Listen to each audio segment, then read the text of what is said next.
Le buzz du room service. Coup de projecteur sur un talent, un événement, une personnalité de Bourgogne-Franche-Comté. Ce matin, Olivier de Benoît est notre invité, l'humoriste révélé par l'émission On ne demande qu'à en rire est en tournée jusqu'en juin avec son nouveau spectacle 040 ans. Il s'arrêtera dans plus de 80 villes dont Dijon vendredi, salle Romanée-Conti et Besançon au Cursal le 15 mars. Petit extrait du spectacle. En ce moment, j'en ai marre des enfants. Alors, c'est politiquement incorrect ce que je vous raconte, mais j'en ai marre des enfants. Du coup, j'ai des pensées improbables. Voilà. L'autre jour, j'ai perdu mes enfants dans un supermarché pendant 1 heure. Je me suis entendu dire, les enfants, c'est comme les clés. Quand tu les perds, t'es embêté, puis après tu dis, oh, c'est pas grave, j'en referai d'autres. Donc, j'ai dit, en ce moment, j'ai des pensées improbables. Ça arrive récemment. Récemment, un ami m'a dit, je trouve ça honteux, ces histoires de personnes qui vendent leurs enfants pour quelques centaines d'euros. Je lui ai dit, t'as raison, ça a tué le marché. Olivier de Benoît est au téléphone avec nous pour nous parler de ce nouveau one-man show. Bonjour Olivier. Bonjour, merci de cette invitation radiophonique. Alors ce one-man show qu'on a hâte de découvrir a l'air plus personnel. C'est la différence essentielle avec vos autres spectacles jusqu'ici? Plus personnel dans le sens où alors effectivement il traite moins frontalement des rapports hommes-femmes comme j'ai pu le faire sur les 2 spectacles précédents. Mais quand je me suis dit tiens j'avais un crédit, j'avais jamais parlé de moi dans un one-man show. Comme le font souvent les humoristes où le premier one-man show est un genre de CV. Et en fait, donc 0-40, comme j'ai 40 ans, je me dis, tiens, c'est ma vie de 0 à 40 ans, et c'est juste un prétexte pour aller un peu partout. Et voilà, et je dissèque ma vie de 0, 15, 15, 30, 30, 40 comme des scores de tennis en 3 étapes. Mais voilà, ça reste un prétexte, ma vie en tant que telle n'y a aucun intérêt, c'est juste un prétexte pour faire rire, et ça marche. Et donc c'est vrai, vous le dites, cette petite nouveauté de ne plus vous en prendre aux femmes. Vous auriez intégré, paraît-il, le cercle des misogynes anonymes? Exactement.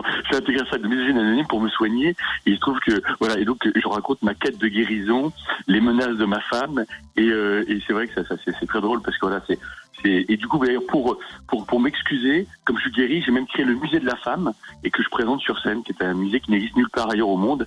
Donc voilà, c'est une nouveauté. J'ai créé le musée de la femme et après. À partir du moment où je suis guéri, je peux travailler et je peux parler d'autres choses. Et c'est là où, effectivement, comme un alcoolique rechute, un misogyne peut rechuter. Et quand je rechute sur scène, pour me punir, je m'engage à donner de l'argent aux femmes qui sont ce soir-là dans la salle. Et c'est vrai que depuis le début du spectacle, il y a plusieurs femmes millionnaires. Est-ce que, jusqu'ici, on sait que c'est de l'humour, mais est-ce que vous avez déjà eu des réclamations de femmes, type les chiennes de garde ou des mouvements comme ça particuliers? Non. Non, heureusement d'ailleurs, parce que si vous voulez, à ce moment-là, il faudrait qu'ils s'attaquent à Fedo, à Guitry. Je me compare pas à eux, hein.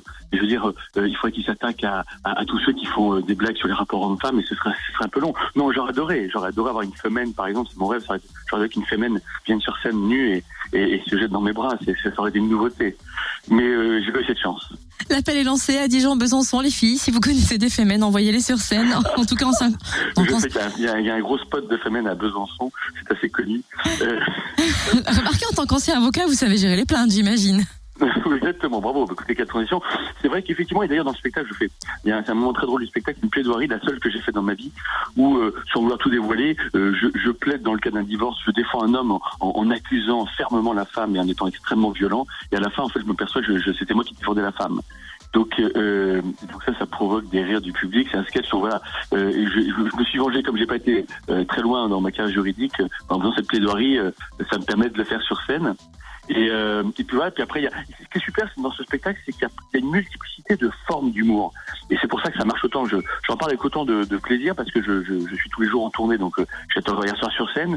Et je découvre qu'en fait le spectacle cartonne parce que il y a des images, il y a des sons, il y a des sketchs participatifs puisque je fais un casting de public. J'explique entre deux histoires que Woody Allen est en France et fait un casting de public actuellement. Et donc je propose au public de faire ce casting et donc je les filme pour voir si éventuellement on pourrait pas participer au film. Donc ça c'est pure participatif. Vous avez des sketchs à personnages comme l'avocat, vous avez des sketchs avec des sons, donc je me disais, des sketchs plus stand-up. Voilà, globalement dans la forme du spectacle, ça bouge tout le temps et c'est un peu ce que veut aujourd'hui le public. En fait, le public aujourd'hui, il s'ennuie très vite, le public de One Man Show, et il a vraiment besoin d'être secoué en permanence. Donc avec une super écriture, ça va dans tous les sens, avec un fil directeur qui est 040 et on s'ennuie pas pendant 1h30. Merci Olivier de Benoît. Rendez-vous donc ce vendredi 3 mars à Dijon, salle Romanée-Conti pour découvrir votre nouveau spectacle 040 ans et mercredi 15 mars au Cursal de Besançon. Vous pouvez suivre son actu sur le www.olivierdebenoit.com.